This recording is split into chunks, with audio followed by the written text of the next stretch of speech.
له پاکستان هیواد څخه په اجباري توګه د افغان کډوالو د راایستلو درېیمه څپه په چټکۍ روانه ده. تورخم عمري مشغالي کې د سب تثبیت او استقبال کمیټې مسؤل مفتي محمد کریم وایي د کډوالو د راایستلو لړۍ چټکه شوې چې په وینا یې هره ورځ د 200 او 300 ترمنځ کورنۍ هیواد ته راستنېږي. په دې د نوې کومه څپه شروع شوې ده په دې اونۍ کې د خپل هیواد ته هغه د تقریبا 200 تر 300 پورې کورنۍ روزانه راستنېږي چې اوس هم لا دوام لري او روزانه په زیاتېدو دي.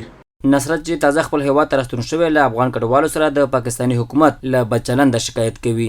د اټک پولیس سره دلته پولیسو درولو موږ نه پیسې واغسته وایي دا زموږ حق کېږي موږ خو کډوال یو وینا دا زموږ حق کېږي. دا چاپې ډېر راتله کورونه باندې راتله پوه شي زنانه به وچتل ماشومان به وړل دا نه پوهېږي چې دا ماشوم ده دا کشر ده دا مشر ده دا ښځې دي دا زنانه ډول به وړل ډېر ظلم زیاتې کوله. عبدالخالق چې له کلونو وروسته خپل هیواد ته راستون شوی د خوښۍ احساس کوي او له مسؤلینو غواړي چې کډوالو ته لا ډېرې اسانتیاوې برابرې کړي.